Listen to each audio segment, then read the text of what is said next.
Hello नमस्कार दोस्तों। Timing of marriage a unique technique series को मैं आगे बढ़ाऊंगा। अभी तक मैंने इसमें 2 टेक्निक आप लोगों को बताई और टोटल 4 वीडियोस अपलोड किए थे। उसमें 2 में मैंने उन्हें एक्सप्लेन किया था। मेरे पास करीब ऐसी 12 टेक्निक्स हैं और जिन पर बहुत ज़्यादा वर्क हुआ है। और इन सभी टेक्निक्स को यदि आप सीख लेते हैं तो टाइमिंग ऑफ मैरिज में आप मैरिज के डे तक पहुंच सकते हैं। आज की जो मैं टेक्निक आपको बताने वाला हूँ, ये एक जनरल टेक्निक है जो सभी एस्ट्रोलॉजर्स जो पढ़ते हैं हम थ्योरी में, तो ये सारी चीज़ें हमें बताई जाती हैं। मगर अप्लाई करते टाइम हम इनमें कुछ पॉइंट को अप्लाई करते हैं और कुछ पॉइंट को अप्लाई नहीं करते। तब जब इनमें से हम किसी भी पॉइंट को मिस कर जाते हैं तो हम प्रेडिक्शन देने में पूरी तरह सक्सेसफुल नहीं हो पाते हैं। आज जो मैं बताने वाला हूँ वो कोई फॉर्मूला नहीं है, एक कॉमन सेंस है। हम दशा और ट्रांजिट सभी चीज़ों को यूज़ करके किस तरीके से हम मैरिज की डेट को प्रेडिक्ट करेंगे, ये पूरी एक फुल नॉलेज के बेस पर हम प्रेडिक्शन दे पाएंगे। प्रीवियसली जो मैंने बताए थे वो कुछ फॉर्मूले और कंसेप्ट बताए थे, उसके बेस पर हमने इनको प्रेडिक्ट किया था और वो मैंने आपको एक्सप्लेन किए थे। अभी जो मैं बताने वाला हूँ ये नॉर्मल टेक्निक्स है जो भी एस्ट्रोलॉजी सब सीखते हैं, आचार्य तक करते हैं। मैरिज एस्ट्रोलॉजी जिन्होंने पढ़ी होती है उन सबको इन चीज़ों के बारे में बताना मालूम होता है, मगर मैं अब इनको एक जगह पे एक्यूमुलेट करके फिर से एक्सप्लेन कर रहा हूँ कि हमें मैरिज की टाइमिंग के लिए कौन कौन सी बातें देखनी चाहिए। ये पहले से ही मैं डिस्क्लोज करता हूँ कि कमिंग वीडियोस में मैं और फॉर्मूले लेके आऊँगा और वो फॉर्मूले इतने सटीक होंगे कि वो 90% तक आपको प्रेडिक्शन देने में सक्सेसफुल कर देंगे। अभी मैं किस तरीके से प्रेजेंट करना है उस पर थोड़ा काम कर रहा हूँ। फॉर्मूलों को मैं बहुत टाइम से यूज़ कर रहा था, पर आपको किस तरीके से मैं बताऊँ उस पर थोड़ा सा वर्क होने वाला है। तो with in a few days, couple of days मैं आपको वो वीडियोज़ लेकर आऊँगा जिससे कि आपकी मैरिज से रिलेटेड और अदर मैटर से रिलेटेड टाइमिंग बिल्कुल एक्यूरेट हो जाएगी। बात करते हैं अब कॉम्बिनेशंस की। तो अब जो लोग मेरी इस बात से नाराज़ हो गए थे कि मैंने दशा और अंतरदशा का तो यूज़ ही नहीं किया, केवल ट्रांजिट के बेस पे कैसे बता दिया, तो दोस्तों मैं इसके बारे में बाद में खुलासा करूंगा कि दशा और अंतरदशा अपने आप में फिट हो जाती है हमेशा। जो मेरा फॉर्मूला है उसमें दशा अंतरदशा अपना आप होगी। आप करके देख लेना, आपको लगेगा हाँ भाई दशा भी अपना आप आ ही रही है। कभी कभार यदि विंशोत्तरी दशा नहीं लगती है तो आपकी योगिनी दशा लगेगी, योगिनी दशा नहीं लगती है तो चर दशा लगेगी। दशा ऑलमोस्ट हर वक्त हर इंसान की होती है। अब बात करते हैं हम जो मैं आज जिस टेक्निक की बात करने वाला हूँ। सबसे पहले होता है इसमें MD एंड AD, महादशा और अंतरदशा। किस किस प्लेनेट की? 7th हाउस, 7th लॉर्ड, लग्न। तो लग्न की तो खैर दशा होती नहीं है, लग्न Lord in D1 and D9 chart. तो ये प्लैनेट्स रिलेटेड वर्ड लिखा हुआ है। रिलेटेड का मतलब वो जो उसे एस्पेक्ट कर रहे होंगे वो इनके साथ कंजक्टेड होंगे, तो मल्टीपल प्लैनेट्स हो गए। क्यों लग्न में है, लग्न लॉर्ड से रिलेटेड हो गया, 7th हाउस 7th लॉर्ड से रिलेटेड हो गया, फिर वो D1 के साथ साथ D9 में भी रिलेट हो गया। इन सभी प्लैनेट्स की दशाओं में मैरिज पॉसिबल है। अब दूसरा आ जाता हूँ राशि दशा। चर दशा सिस्टम आपने पढ़ा होगा जेमिनी में। तो rashi dasha of planets related to dara karaka DK। Dara कारक लोएस्ट डिग्री जिस भी प्लैनेट की होती है, 7 में से हम 7 कारक लेके चलते हैं, बहुत लोग 8 कारक लेके चलते हैं। तो सभी 7 जो राहु केतु को छोड़ दीजिए, रिमेनिंग 7 प्लैनेट्स में जिसकी सबसे कम डिग्री होती है उसको दारा कारक बोलते हैं। दूसरा DKN।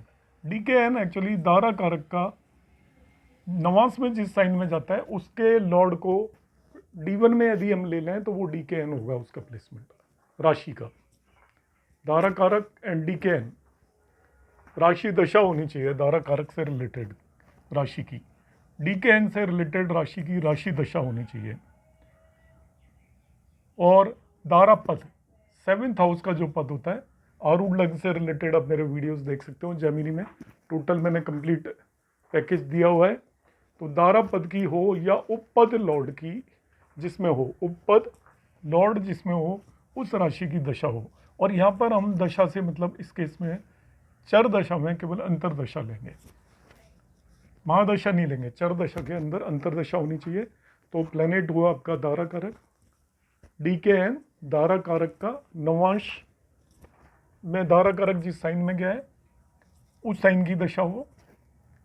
दारा पद 7th पद भी बोलते हैं उसे, और उपपद 12th पद होता है। 12वें भाव के पद को उपपद बोलते हैं। किसी भी भाव का पद निकालना होता है तो क्या करते हैं, उस भाव से उसके स्वामी तक जाते हैं, लॉर्ड तक गिनते हैं, जो भी नंबर आया उतना ही हम आगे गिनेंगे। तो जहाँ पे भी जाके हम पहुँचेंगे वो पद होगा उस हाउस का। जैसे आपको उपपद निकालना है तो 12वें भाव के स्वामी से उसके लॉर्ड तक जाइए, फिर लॉर्ड से उतने ही हाउस और काउंट करिए, वो उपपद होगा। सेकंड पॉइंट, अभी तो मैंने दशाएं बता दी आपको। तो सेकंड पॉइंट है ट्रांजिट ऑफ जुपिटर इन्फ्लुएंसिंग विवाह सहम।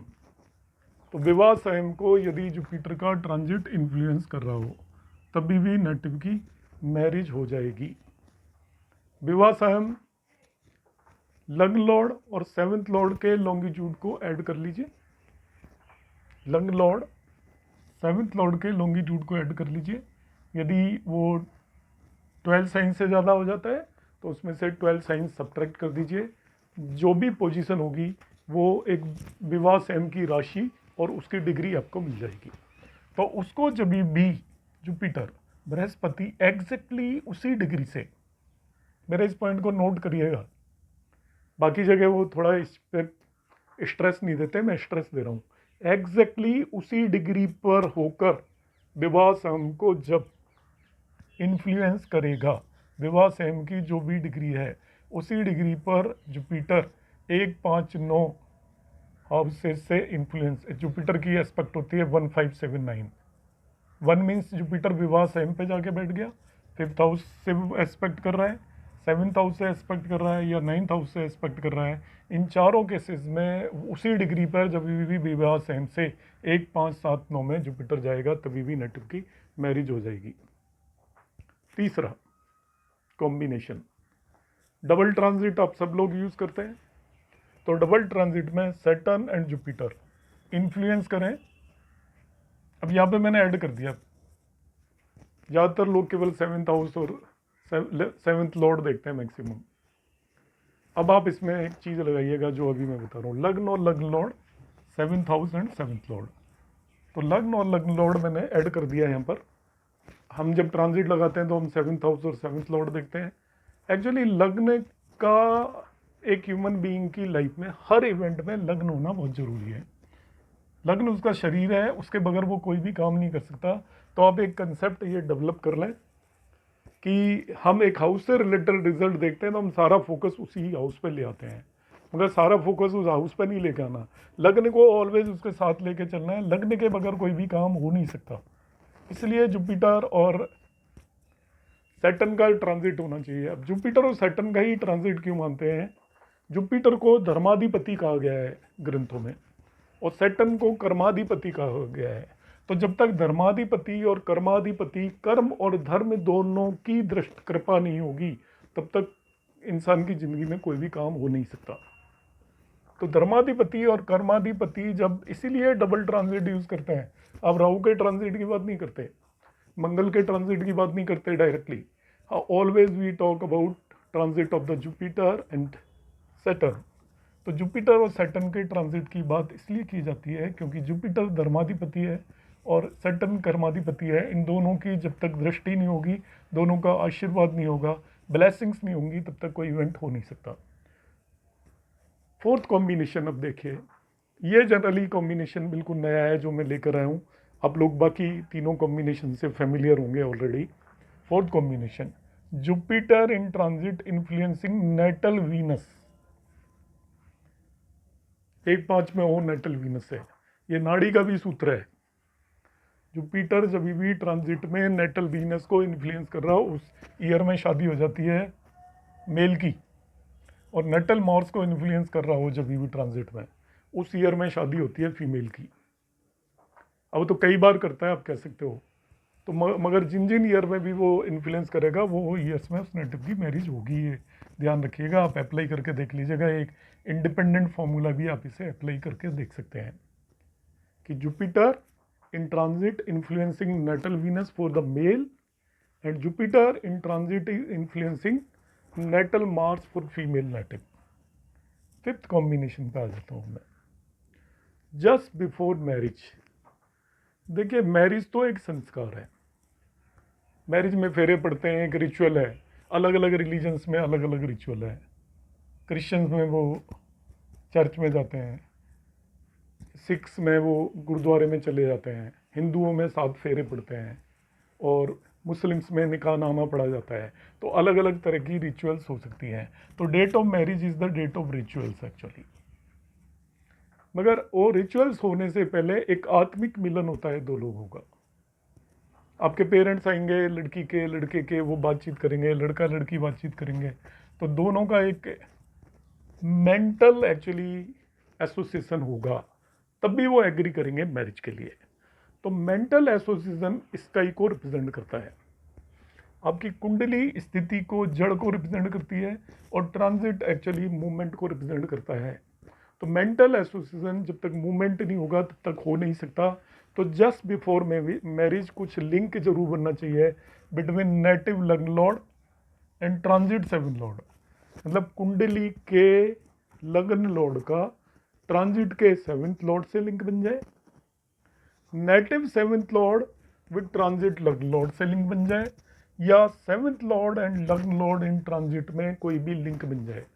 जिस भी आप नेटिव की कुंडली देख रहे हो, तो उसकी मैरिज से जस्ट पहले उसके लग्न लॉर्ड का ट्रांजिट के 7th लॉर्ड से, या उसके 7th लॉर्ड का ट्रांजिट के लग्न लॉर्ड से, या ट्रांजिट में उसके 7th लॉर्ड और लग्न लॉर्ड का कोई न कोई कॉम्बिनेशन या लिंक बन जाएगा मैरिज से जस्ट पहले।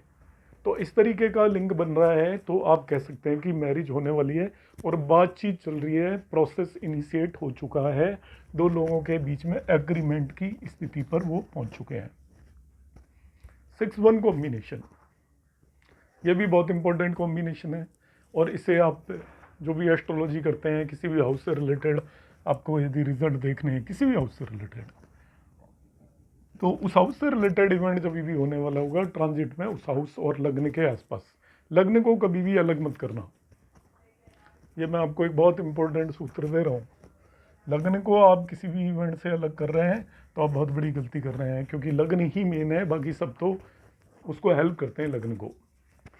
तो crowding of planet near lagna and 7th house close to marriage day, मतलब मैरिज के केस में लग्न और 7th हाउस के आसपास बहुत सारे प्लैनेट्स की क्राउडिंग होगी। प्रोजेनी या बच्चों के केस में 5th हाउस के आसपास और लग्न के आसपास क्राउडिंग होगी। नौकरी या प्रोफेशन के केस में 10th हाउस और लग्न के आसपास क्राउडिंग होगी। बिजनेस में बहुत बड़ा आपको गेन हो रहा है तो उसमें 11th हाउस और 7th हाउस के लग्न के आसपास क्राउडिंग होगी। तो क्राउडिंग ऑफ प्लैनेट या lagna and 7th house close to marriage day, आप अप्लाई कर रहे हैं सारी चीज़ें। तो आपको जो मैं यहाँ पे 7 सूत्र दे रहा हूँ, तो 7 सूत्रों के बेस पर आप बिल्कुल ही मेरी बातों से एग्री हो जाएंगे, और यदि आप एग्री होते हैं तो कमेंट जरूर करिएगा, तो उससे मुझे प्रोत्साहन मिलता है। और फिर मैं जो भी मैंने रिसर्च की हुई है, बहुत सारा मटेरियल है, तो उसको जब मुझे मन करता है वीडियो में मैं डालता हूँ। तो ये केवल एस्ट्रोलॉजी के पॉपुलरिटी के लिए है बस।